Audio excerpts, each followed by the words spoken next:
नमस्ते, मी technician Shubhangi. ज्यांनी देखील RPF कॉन्स्टेबलसाठी form भरलेले आहेत त्यांची एक्झाम असणार आहे 2 मार्च ते 20 मार्च 2025 या दरम्यान एक्झाम असणार आहे.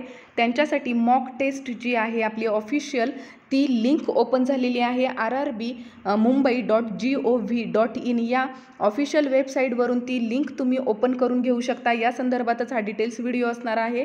तर जेव्हा तुम्ही rrbmumbai.gov.in या प्रकारची ऑफिशियल वेबसाईट ओपन करता तेव्हा तुम्हाला समोर काहीसा अशा प्रकारचा इंटरफेस येतो आणि त्याच्यामध्ये जेव्हा तुम्हाला समोर हे दिसतं की click here to view static mock link, तेव्हा तिथे क्लिक करायचं आणि त्याच्यानंतर लॉग इनसाठी तुम्हाला जे देखील माहिती विचारण्यात येते ती तिथे भरायची नाही आहे, ऑलरेडी तिथे भरून ठेवलेली असते. त्यांनी फक्त साइन इन करायचं आणि तुम्हाला तिथे मॉक टेस्ट देता येते. याच्यात लक्षात हे घ्यायचं आहे की फक्त RPFसाठी ज्यांनी फॉर्म भरले त्यांनीच नाही तर ग्रुप D, NTPC सगळ्यांनी इथे ही मॉक टेस्ट देणं गरजेचं आहे. आता इथे समोर तुम्हाला अशा प्रकारचा इंटरफेस समोर दिसेल. इथे तुम्हाला लँग्वेज चॉईस करायची आहे.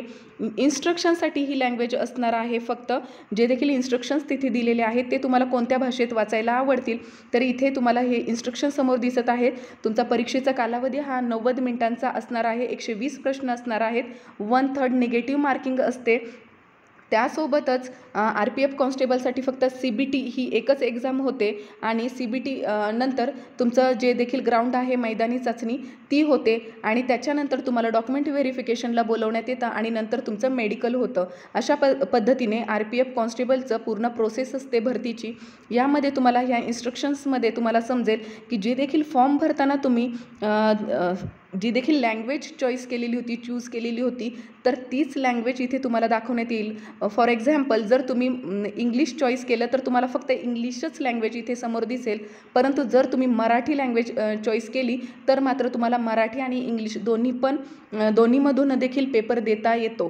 त्याच्यामुळे तुम्ही फॉर्म भरताना कोणती लँग्वेज चॉईस केली याच्यावर पूर्ण डिपेंड असतं की तुम्हाला कोणती लँग्वेज तिथे पाहता येणार आहे, कोणत्या लँग्वेजमधून पेपर पाहता येणार आहे.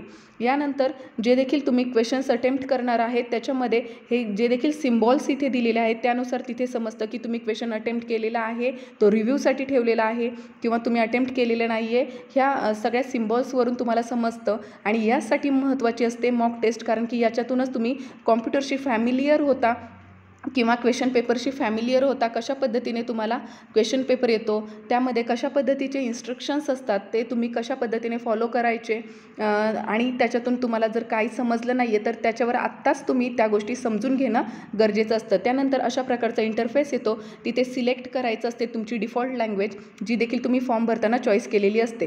तर तुम्ही मराठी केलं आहे तर मराठी चॉईस करू शकता. I have read understood the instructions. त्यानंतर I am ready to begin वर क्लिक करायचं आणि त्यानंतर तुम्हाला क्वेश्चन पेपर समोर येईल. या क्वेश्चन पेपरमध्ये तुम्हाला महत्त्वाचं असणार आहे की तुम्ही जे देखील मॅथ, रिझनिंग किंवा जनरल अवेअरनेस हे 3 तुमचे सब्जेक्ट आहेत त्या क्रमानेच तुम्हाला क्वेश्चन्स येतील किंवा जे वेटेज दिलेलं आहे त्याच वेटेजनुसार इथे क्वेश्चन्स असतील. मॉक टेस्टमध्ये अशी अपेक्षा करू नका. हे फक्त तुम्ही फॅमिलियर व्हावं क्वेश्चन पेपरशी यासाठी तुम्हाला मॉक टेस्ट असते.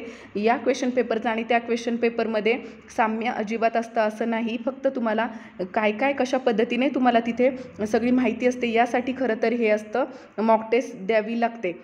त्याच्यानंतर महत्त्वाचं म्हणजे इथे तुम्हाला समोर दिसत असेल तुमचा वेळ, तुमची जी 90 मिनिटांची वेळ आहे ती कशा पद्धतीने कमी कमी होत जाते. जसे तुम्ही वेळ घेत जाल तसं, म्हणजे तुम्हाला तिथे टाईम बघण्यासाठी तुम्हाला स्क्रीनवरच सगळी फॅसिलिटी अवेलेबल असते. तुम्ही क्वेश्चन सोडवलेत की नाही हे तुम्हाला तिथे दिसतं किंवा तुम्हाला कोणता क्वेश्चन चॉईस करायचा आहे, सगळ्या गोष्टी तुम्हाला मॉक टेस्टमध्ये तुम्हाला समजतात आणि तुम्ही फॅमिलियर होता. त्याच्यामुळे फक्त RPF कॉन्स्टेबलच नाही तर सगळ्या कॅन्डिडेट्सनी मॉक टेस्टचा सराव करणं गरजेचं आहे, जेणेकरून तुम्हाला परीक्षेच्या वेळी या गोष्टींची धांदल उडू नये आणि तुम्ही व्यवस्थित क्वेश्चन पेपर अटेम्प्ट करावा, एक्झाम द्यावी. तर अशाच पद्धतीच्या महत्त्वपूर्ण माहितीसाठी तुम्ही आपल्या टेक्निशियन शुभांगी चॅनलला नक्की सबस्क्राईब करा. पुन्हा भेटूया, तोपर्यंत धन्यवाद.